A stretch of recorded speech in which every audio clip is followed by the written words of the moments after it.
People, we've been waiting a long time. We've been waiting for the return of the Ultra Instinct form, and I ain't gonna lie, this chapter of Dragon Ball Super, like a lot of chapters dropped at the same time today. Black Clover, My Hero Academia, of course Boruto, Chainsaw Man, a whole slew of manga dropped at the same time. But Dragon Ball Super, minus one or two of them that I'd say is on even playing fields with the latest chapter, Dragon Ball Super was up there. Dragon Ball Super had one of the best chapters this round of manga, cause man, the action, the intensity, these are the chapters that I'm like, boy, when it's time for the anime, when the anime comes through, this is going to look so good. But I gotta admit that it seems as though with the final page, Goku might be making one of the biggest mistakes that is going to extend to something even further. And we're going to get into that because, like, yo, this chapter, the action, the intensity, Goku doing something that, like, yo, it's about damn time. It's been a long time coming, baby, but we here. Let's jump into some of that Dragon Ball Super, baby, chapter 64. Let's do it! I say we gonna do what we do, no matter how you move, make your move. That's how it be, though. So like I said in the intro, people, this chapter, it was hype, it was lit, it was gas, it was, yo, what we want from a Dragon Ball chapter. Now, admittedly, yeah, a lot of familiar elements. Goku got the upper hand, he achieved the transformation, the villain is cowering, a lot of that shit. But I can't deny that this chapter, there was something about it. It's hard to exactly put my finger on what it was, but this is the shit that reminds you of why, like, yo, all these years later, right? We're talking about Dragon Ball came out in 84, Dragon Ball Z, you know, late 80s, early to mid 90s and shit like that. And it still feels as though Grandpa has to show up and show the younger shonen, yo, this right here, this is that next level battles. Like, cool, y'all fighting on that city level and shit like that. Let me show you planetary battles. Let me show you shit that is gonna rattle your mind when Goku and Moro go up against each other. So the chapter starts off with something that I still to this point, even after the spoilers and shit, hold a little bit ridiculous when Goku says that he's not fighting alone. And I'm just like, I've watched like about 20 fucking movies of you with the Z Warriors. Like, I watched hundreds and hundreds and hundreds of episodes of, you know, Dragon Ball Z, GT, whether you want to call it canonical or not. And I guess technically GT hasn't happened yet. If it is going to happen, whatever. But I've seen so much Dragon Ball.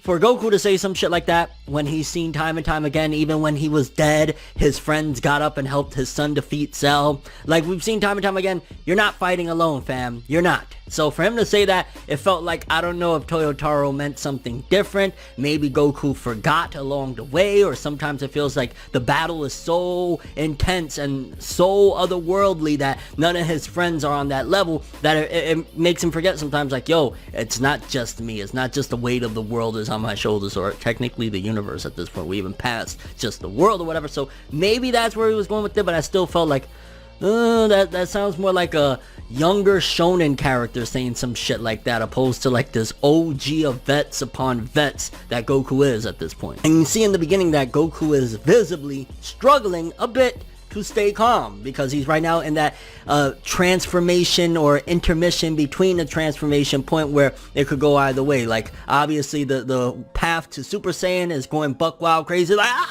Ultra Instinct is a little bit of a calmer approach of being able to control your emotions despite what you're feeling right now, because obviously seeing Mirrors wiped out of existence in front of him after he just spent a decent amount of time training and getting to know him and shit like that is bugging him out. So I like being able to see that process, because Ultra Instinct and Goku getting to the point of mastering it has been one hell of a ride getting to that point. That's been one of the premise of this show for a long time now. So to see it come to fruition and see that very moment where Goku's hands is trembling, where Goku's facial expressions is, you know, kind of conflicted, because you know that he wants to bug the hell out, but he's controlling himself. And I like the detail that they gave showcasing those moments leading up to the Ultra Instinct form. And then following Goku saying that Mirrors didn't do it for him, he did it for the universe, and, you know, him kind of name dropping like, yeah, Vegeta did it, Dende helped me, all these people helped me and whatnot. Goku manages to calm himself. And that was the breaking point right there, where it was like, okay, he got it unlocked. He figured it out. And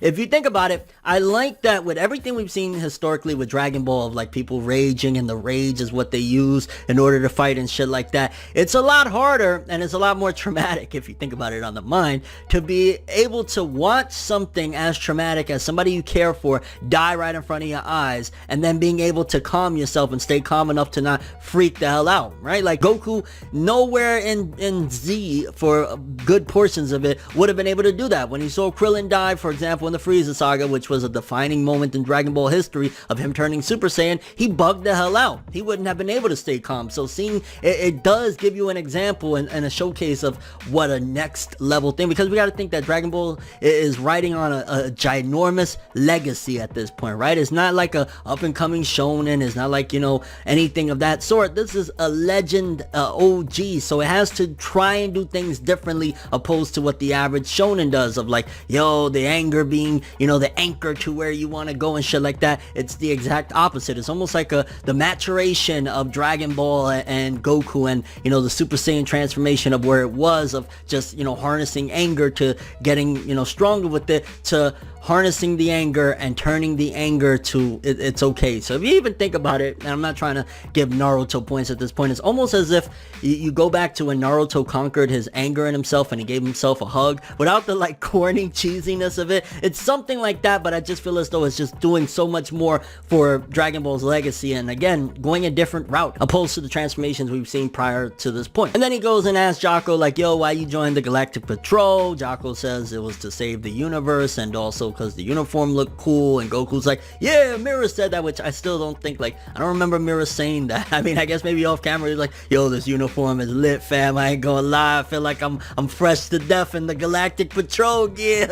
But the universe part, I'm pretty sure Mira did say. I mean, we've seen a little bit of that in the flashback. And then Whis says it seems as though he's perfected the Ultra Instinct form, and we see the awesome art. Like, if anything, this is one of the best drawings of the Dragon Ball Super manga in recent years, at the very least. Like, the art in this chapter, from the time we see Goku go into the Ultra Instinct form, the, you know, mastered, perfected, whatever you want to call it, all of that, it just looked great. It was great. Like, shot after shot, it looked awesome. And seeing that form, I'm like, yo, it's been a while. It's been a long while since we've seen it, but I'm excited and happy to see it. And while Moro is scared, he starts to attack. He obviously can't land a punch on Goku. Goku is toying with him, playing with him, showcasing that, yo, we're leagues apart. And to be honest with you, it does show to a certain degree, in my opinion, the difference between, because I gotta go back to Jiren, right? And Jiren was somebody that I think even when Goku went Ultra Instinct, he still wasn't able to completely just body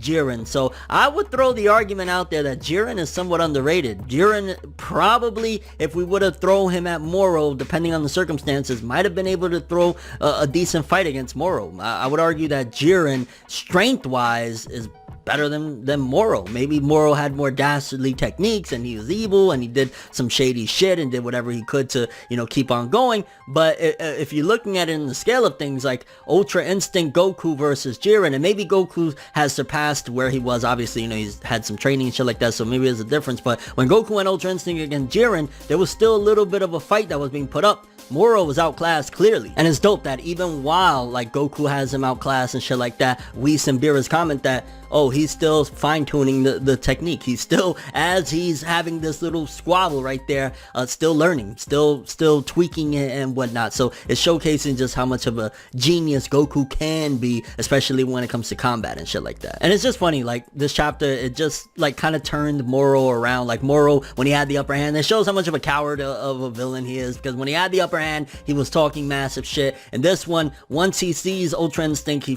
starts getting scared, and then when he realizes like he can't do nothing against it, you know, he powers the hell up, like, you know, he took 1,000 milligrams of steroids up the ass or some shit, and, you know, he's there like, I'm gonna do it, and clearly can't do shit against Goku, because even after he charges full power or whatnot, Goku just stops him on some, he looked like Bruce Lee or some shit, and was using some weird key technique to like just hold him in mid-air. I thought that was dope. Like, I don't really remember Goku doing things like that, so that was exciting to see something again a little bit different, shaking things up opposed to just like big ki blast versus big ki blast. But again, it's just clear that Moro can't fuck with Goku. And then we get probably the best looking panel of the entirety of the chapter when Goku keeps him up, you know, floating there, and gives him an uppercut to the gut that shakes the entire freaking world. You literally see the planet, you see Popo on the lookout shaking and shit like that. That's that otherworldly, that's that, you know, global, universal strength that I'm talking about that separates Dragon Ball from, you know, a lot of its, I don't want to say contenders, because ain't none of these series contending with Dragon Ball per se, but, you know, a lot of the other shonen, like, they're fighting on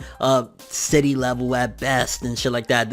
Even if they get to global, it's still like, this is a universal fight, because that was just one, you know, uppercut that shook the world. Imagine if Goku really flexed, you know, all he can do. Universe is gonna shake, fam. And I think we actually seen the universe shake when he fought against Beerus. So just imagine Ultra Instinct, what the hell that could really do. And it's crazy that even Beerus, one of the, you know, Beerus don't play that shit. And even Beerus is giving respect. He's giving him props. He's like, yo, he tells Whis that that's perfectly done. And I gotta give respect where respect is due. And Goku is doing shit right. And there was a couple of really good memes in this chapter of the things that Beerus said. Like he says, yo, he's fighting godlike. I was like, yo, you know how many times I say that shit in different battles and whatnot, and he's literally fighting godlike. Beerus really means it because, you know, he's fighting on the level of a god. Then after Goku realizes that Beerus is there, we get more of Moro just raging, like, you know, he just can't accept the fact that he got his ass kicked, which again, it feels classic Dragon Ball villain-esque of them just being cowards that are mad once they start taking the L and they realize that there's no hope of winning, a la like Frieza back in the day and just so many others that he just can't accept it, and he just keeps on freaking raging. You see like blasts of energy hitting everywhere because he can't accept it, and Goku just kicks him in the fucking jaw, sends him flying into a giant mountain of rubble. It's like, yo, it's looking ugly out here. Goku really putting in the beats on Moro's ass. Moro probably thinking at that point like, yo, I done fucked up. I should have just stayed in the galactic prison for all this shit. And then after the big rubble collapses on Moro, he starts begging for his life. Please help me. Don't kill me. I'm just like, yo, wasn't you just talking all that talk? You starting to like, I don't remember King Piccolo sinking that low. The way like he's just begging like heaps sweat up in this bitch. Like, yo, Moro, have a little bit of self-respect. Just a little bit. You starting to throw all that shit out the window, fam. I get it. It's looking like a L is being slapped into your face, but relax. Chill, fam. Just chill. And here's where Goku probably made one of the biggest mistakes yet again of his entire life and fighting career, or whatever the heck you want to call it, because after Moro begs for help and begs, please don't kill me, Goku looks at Jocko and says, yo fam, he got a death sentence, right? And if it was Vegeta would be like, oh facts, I'm about to just, you know, handle this shit right here. But Goku rips off the Galactic Patrol symbol from his uniform after Jocko says, yeah, like you want to do the honors, get rid of him and shit like that. And Goku says, no, I want to fight as a Earthling from here on out, meaning that he is going back on that peaceful shit. And we've seen this before. We've seen this before where it's more than likely going to go, because the chapter ends off with Whis telling Beerus, oh, he quit the Galactic Patrol, and Beerus saying, I got a bad feeling about this, which more than likely means Goku is doing something that has cost him dearly in the past. And this is where I'm starting to think that Ultra Instinct ain't going to be the answer. I think there's a possibility that Moro is going to use something underhanded. Now, I'm not sure about the absorption technique, just because what Miras did with smashing the jewel on his head and on his hands, I don't know if he's capable of stealing techniques anymore. But if he is, it's going to get real deadly, because if Moro is capable of stealing the Ultra Instinct technique from Goku, we are in beyond big trouble, because where do you go from there? You got fusion after that, you got maybe Broly showing up after that, or Beerus stepping in or something, because remember, Beerus wants to eat and this is starting to piss him off. So there's a few possibilities. I always feel as though if Beerus steps in, it does feel too cheap. It feels like, oh well, he's been there all along, he could have done it. So I'm curious to see where this is going to go, because the last thing that Beerus said is what's making me feel like it's going to cost Goku the match, and possibly who knows what else. And I mean, with all that being said, the fight in and of itself, aside from the final page, everything else was like golden. Everything else was easy to understand, very epic, great art. The tables have turned finally on Moro. He's getting his ass kicked. Ultra Instinct, long time coming. Greatness right there with Goku achieving it. Like all of that good shit. It's the final page that is questionable. I'm not going to say it's necessarily bad, but it's questionable on where this is going to go, because it does seem like it's going to be that Goku gets bamboozled and Moro uses that, please help me, and he's going to absorb that shit. And then where do we go from here? We're going to be really screwed. So interested to see where that goes. Curious what you guys think about this though. How did you feel about Goku going Ultra Instinct in the fight against Moro? What did you think of the way it happened? Do you like it? Did you like the chapter as as a whole, the battle, the combat. What do you think about that final page? That's the most important thing. Was this Goku's biggest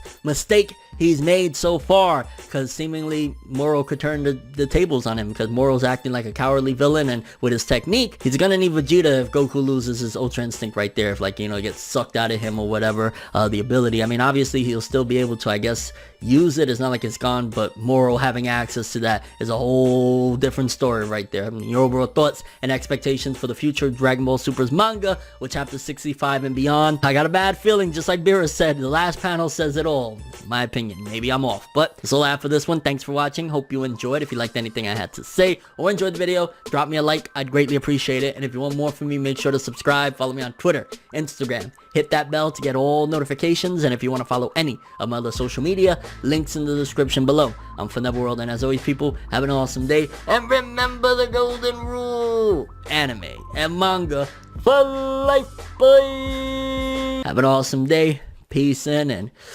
woo, I wonder if Moro's we're gonna have Ultra Instinct Moro. Like, we gotta wait and see, I guess. It's nights like this, and times like this, that I can give another hit.